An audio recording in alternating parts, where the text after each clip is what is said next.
नमस्कार, मैं कंचन नौटियाल। स्वागत है आप सभी का हमारे खास शो पोर्टफोलियो पिक में, जहां हमारे साथ जुड़ते हैं अलग अलग एक्सपर्ट और बताते हैं कि कौन सा अगला स्टॉक जुड़ सकता है आपके पोर्टफोलियो में। अपनी खास रिसर्च और एनालिसिस के साथ देते हैं सही सुझाव। तो चलिए आगे बढ़ते हैं और स्वागत करते हैं आज के खास मेहमान नितिन गामी जी का।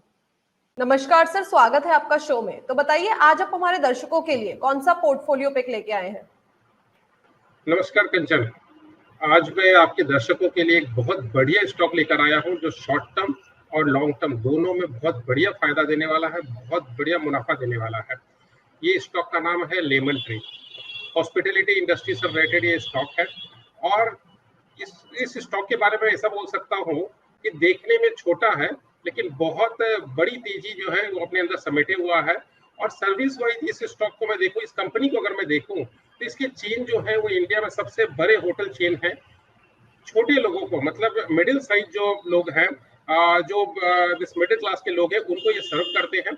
और उनको जो ये कंपनी, ये इनके होटल चेन जो जिस तरह की फैसिलिटी देते हैं, वो एक तरह से समझिए कि आप छोटे होटल्स में आपको 3 स्टार की फैसिलिटी आपको मिलती है। इस वजह से इनकी ऑक्यूपेंसी आज के दिन में, मैंने अपने सूत्रों से पता लगाया है कि इनकी दिसंबर तक की ऑक्यूपेंसी ऑलमोस्ट फुल है।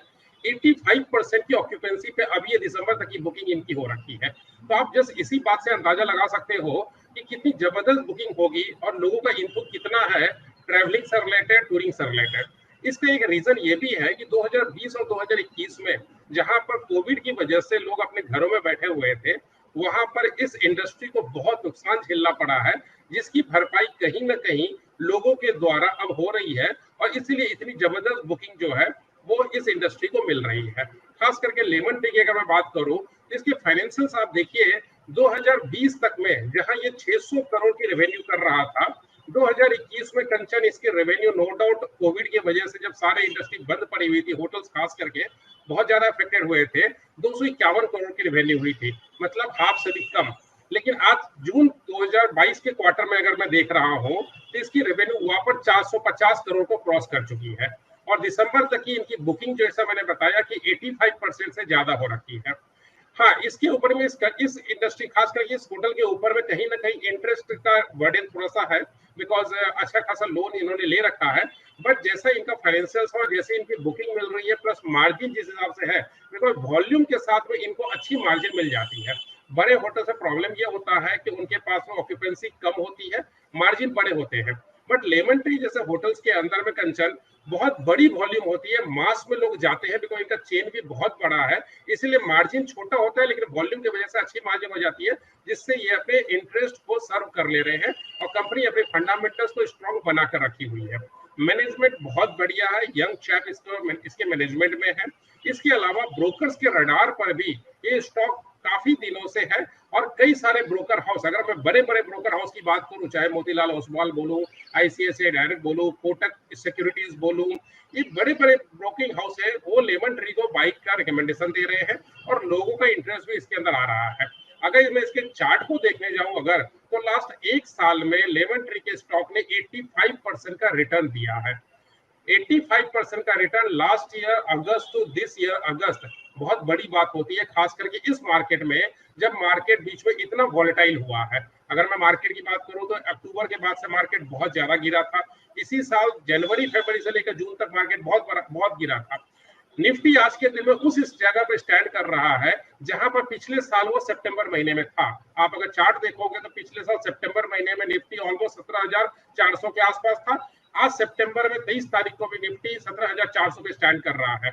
बट लेमन ट्री की अगर मैं बात करूं तो पिछले साल से 85% ये ऊपर उठकर बंद हुआ है। ऑलमोस्ट ये अपने 52 वीक हाई के आसपास चल रहा है, जो कि 312 का है। अगर मैं प्राइस की बात करने जाऊं अगर, तो इस स्टॉक के अंदर में बहुत जबरदस्त बाइंग बनी हुई है। और ये बाइंग जो है, सॉरी मैंने 312 बता दिया, इसका प्राइस 85 का है अभी फिलहाल जो है। और इसका जो 52 वीक हाई आ रहा है वो करीबन 96-97 के आसपास आ रहा है। बहुत जल्द ये अपने हाई को तोड़ने वाला है और बहुत जल्द ये पहला जो अपना एक रेजिस्टेंस लेवल है 101 रुपए का, उसको ये ब्रीच करेगा। मैं ये नहीं बोल रहा उसको टच करेगा, उसको ये ब्रीच करेगा। और उसको ब्रीच करने के बाद में नेक्स्ट कुछ समय के अंदर में ये 113-115 का लेवल टच करेगा।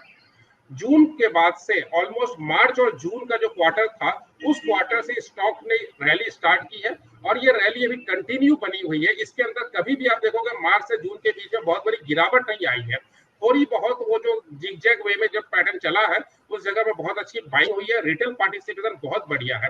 सबसे अच्छी बात इस स्टॉक के साथ में ये है कि रिटेल पार्टिसिपेशन इसका बहुत बढ़िया है। एफआईआई डीआई की होल्डिंग उतनी ज्यादा नहीं है, इसकी वजह से इस स्टॉक के अंदर में एक कॉन्फिडेंस रिटेल इन्वेस्टर्स का बना हुआ रहता है।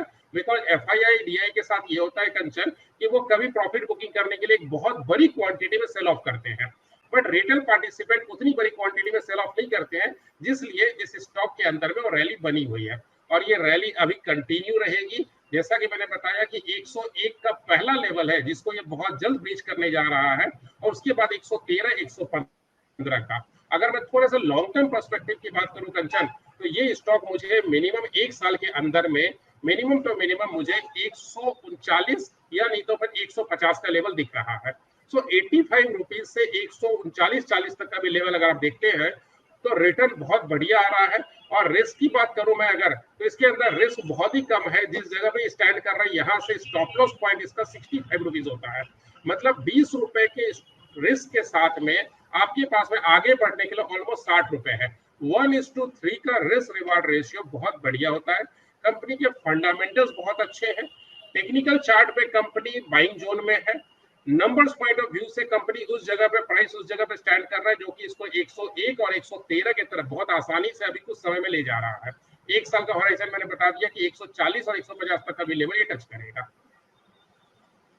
सर ये तो आपने मुझे बताया कि अंडरलाइन ड्राइवर्स जो है कंपनी की ग्रोथ के पीछे की क्या क्या अंडरलाइन ड्राइवर्स है, राइट, और कंपनी किस तरीके से ग्रो कर रही है और अच्छा ग्रो कर रही है। और आपने से बताया कि बुकिंग्स जो हैं वो भी काफी अभी दिसंबर तक एकदम जैम पैक्ड है।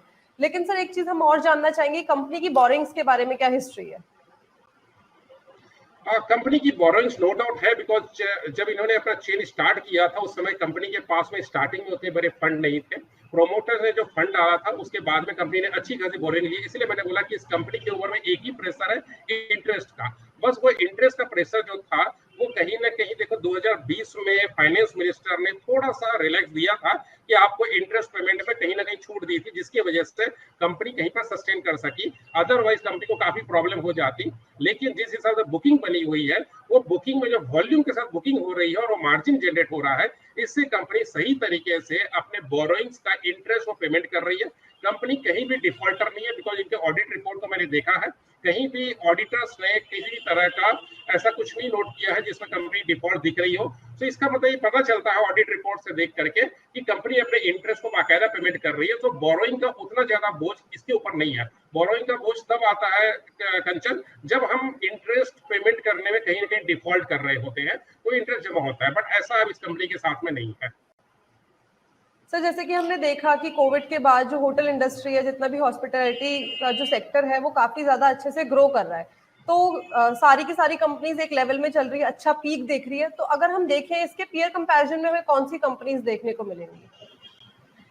इसके पीयर्स कंपैरिजन में हम महिंद्रा हॉलीडेज को ले सकते हैं।